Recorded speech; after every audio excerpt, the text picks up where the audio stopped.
I shall be with you until your fourth session, but I have to go off. I say it like this just to show that it's not sloping off. I have to go to Australia, but not compulsorily, as used to be the case.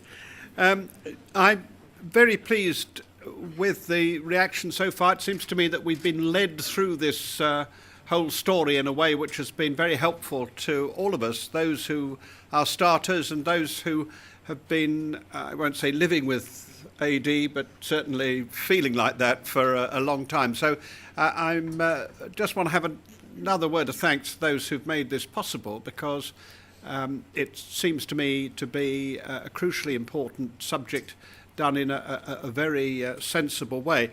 And could I, as I shan't be here at the end, ask you to make sure that after the meeting, if you haven't been to each of the stands, you do so. They've been very supportive to us, and I think there's a lot on them to be able to repay that visit. Now, we're going to deal with covering all bases now. So we've talked about the theory, the way it fits into the government's programme. We've talked about the way in which the Environment Agency is going to regulate it. We've discussed the issues of equipment and the different sorts of anaerobic digestion, and we are ready now, I think, to discuss sites and sourcing feedstock. And to do that, we're very lucky to have the regional director of the National Industrial Symbiosis Programme. It took me a long time to learn how to pronounce the word symbiosis. I can't honestly, truthfully say I quite know what it means. But we're very lucky to have Gary Foster to talk to us on these matters. Gary. Thank you, Lord Evan. Good afternoon, everyone. And just to say that how impressed I've been, I cover our work in London, South East and East of England region, and I have to say the mobilisation at this event has been very impressive. We have had a part in that. We've been part of the team that's helped put this together. And I'd just like to highlight that we are part of the doing, and we have a follow-up event on the 16th of June, venue to be announced, but in this area, where we'll be hoping to go to the next stage where we've raised awareness, and then we'll be ideally aiming to catalyse further action. So we are from the National Industrial Symbiosis Programme, and it is always a challenge initially to get across what our role is, but essentially it's finding resources which need a better home or could be optimised in one place and putting them together with another site, another location, another company that can do just that. So we take a collaborative approach to all manner of resources, and our methodology applies very well, very robustly to the anaerobic digestion sector, and hopefully I'll explain some of that now. I'll just start with introducing the programme, the NISP programme, we say for short, cover what this industrial symbiosis theory is and how it's applied on a practical basis. I'll then cover, on the feedstock side, our views of the market and also the views of others. Then say how we're applying our time, resources, our people into our approach in trying to find that feedstock and work with developers, and round that off with a couple of case studies. So just who we are are a government-funded programme. We're independent, we're impartial, we don't charge for our services to members who are essentially about 14,000 businesses across the UK, big and small. The NISP programme was devised and is managed by a company called International Synergies Limited, who are funded by RAP and DEFRA to do this in England. NISP is the only world programme of its kind which has been deployed on a national basis. So it's something good that's come from UK PLC. It's been recognised by the European Union as an eco-exemplar and cited as a game changer by the WWF. And I'm pleased to say it's something that we're exporting with working with other partners in other countries who have a vast use of resources, such as China, Brazil, the States, other parts of Europe, for example. So it has been a theoretical concept. Industrial symbiosis sounds great on paper, and it's been our challenge over the last 6 years to make it happen. But essentially, we're trying to copy nature, and nature works very well. you very rarely find an excess or waste in one point not being used, recovered, reprocessed. Some people say there's no such thing as a waste in nature. But we work on the industrial setting on a whole range of resources. Whilst there is a focus on materials and waste, equally we work with energy, water, look at logistics use, the use of assets such as land, and office space, for example, maybe the spread of best practice. So clearly, we take a broad, holistic view of what's in the industrial base and try to get much more out of it with a collaborative way, looking at this sort of making better use of a web of member institutions, organisations. Ultimately, we're trying to act as a catalyst, helping our economy move from the linear take, make, waste, and move it into this circular model. So, just by way of an example, a popular example from north of the border, from our Scottish friends, we could say a whisky distillery. And where you see whisky, you could equally say a brewery company. But essentially, one of the first things we do, we find the company, a nice big site which has got a big use of resources, and we map out the resources which are associated with that site. So in this case, oak barrels, transport, grey water, spent grain, and waste heat. The next question, which our team, our practitioners, our very experienced, trained, skilled practitioners ask is, what else can we do with those particular resources? And in this example, you could have wood from the barrels being used to make garden furniture or as a fuel source. There's always an opportunity to make better use of logistics. So once the whisky bottles have been delivered, if the lorries are coming back to site, can you backfill them with something from another one from our membership database? The whisky process produces an interesting substance called pot ale, which is sort of yeast-rich, can either be land spread or as an AD feedstock. Spent grains can be used as animal feed or potentially as another AD input. And we could have heat for that particular process, and they could be used either for space heating for agriculture, maybe tomato growing, or for domestic use. So these are all the potentials. And what our challenge in this then is to answer the next question. So we know what these could be used for, who's going to make use of them?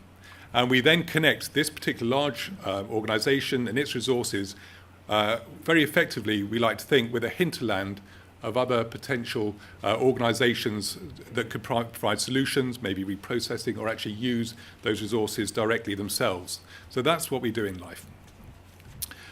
In terms of how we work practically, we have a large membership and a database, and all being a member involves there's no cost, but it just means an organisation is happy to give them obviously contact details and also data on resources that they have on a regular basis, and basically agrees to work with us. To help us get information, there'll be a certain number of member visits and phone calls, and then we like to bring people together at one of our unique workshops. These are very business-led, and you can only really get the concept of industrial symbiosis when you come to one of our workshops. They're very, very popular, often oversubscribed for the businesses that come to them. We do them in individual sectors, and we also do them across sectors. And as I mentioned earlier, I'm pleased to mention that we have a specific event as a follow-up to today on the 16th of June. And here we're very much hoping to see a broad mix of developers, investors, landowners, technology suppliers, local authority planners, for example, where we're all in the room and we're using our unique method to catalyse some real action to help move the process forward. I should say at this point that space at this event is restricted, maybe to about 70 people. So if you are keen on coming, please see the back of the programme that you've got. There's some information on how to register for that event just there. But if you are interested, I do urge an early response. We may have to be selective. So focusing on today's matter, anaerobic digestion projects. There are clearly some key barriers and incentives. When I say barriers, that they're necessary and that they have to be addressed, but they do take time and effort. We've heard from the Environment Agency early on. We've heard from local authorities and the planning approvals that one needs. There are other issues such as animal byproduct regulations, meaning that we can only take Cat 3 waste into AD facilities. Equally, some standards such as PAS 110 to help with digestate. The incentives are strengthening, obviously include landfill tax escalator. I think it's about £48 a tonne at the moment, going up another £8 after April, closing the gap between the landfill option. pre-treatment regulations, government grants, often through RAP. ROCs help very much with the business case by selling energy and getting paid for it on the grid for electricity, and the renewable heat incentive. Hopefully, a bit more information recently has been announced on that front, but hopefully an incentive there.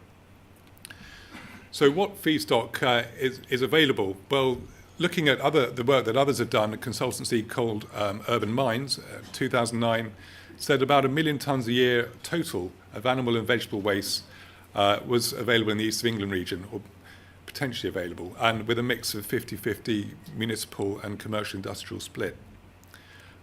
Good report by Eunomia done for the East of England Regional Assembly, but that suggested on the animal byproduct side there was actually a surplus of capacity.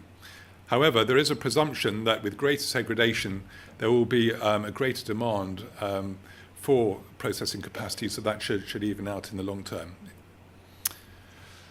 A recent report by ENS, I don't know if anyone else reads ENS here, but saying that there's been a bit of a gold rush through AD, big government focus. Perhaps that's why there's so much interest here today, but clearly we need to be wary, need to plan carefully so that we don't spread the resource too thinly. They say nationally about 60 plants are in construction with a total capacity of over 5 million tonnes. The biowaste capture rate would need to move up to 50%.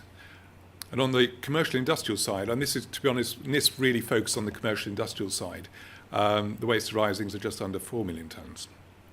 So it doesn't include the municipal side. Now, when we work with developers, clearly location is key. It's very critical to the success of their business proposition. But we find with food waste, it is low value. You put it in a big truck, and it doesn't really travel that far. So clearly, the location of an AD plant needs to be fairly close to an intensive producer of food waste or organic waste. We do need quite a large amount of it. I guess viable AD plants could vary in size from about 20,000 tonnes throughput per annum to up to 100,000 tonnes per annum. But let's say in the middle, about 50,000 tonnes a year. That's a lot of material to find. That the material itself is perishable, so it's difficult to store, and you certainly wouldn't want to invest in chilling of waste, for example, or this as a resource, because that would add to the cost significantly. Looking at the outputs, the heat doesn't normally travel much more than 5 kilometres because of the degradation and loss of temperature through pipelines over distance. Equally, connecting to the grid can be an expensive exercise, certainly if you need to upgrade the capacity of the grid locally, because you're suddenly adding to the size that's necessary, the capacity of the size locally. When you look at the digestates, they do need or can need a large area to be spread. So obviously, agricultural, you need to be close to agricultural setting for those. And there's a perception that AD plant may not be the best neighbours because of the odour or perceived odour from those. So that does create a certain amount of interest from residents, also from the traffic impact, as we heard earlier. And one also needs to consider who else is producing something or have something in the pipeline to develop new capacity locally, because you wouldn't want to be co-located with somebody else too close. So these are all factors that we have to consider and the developers consider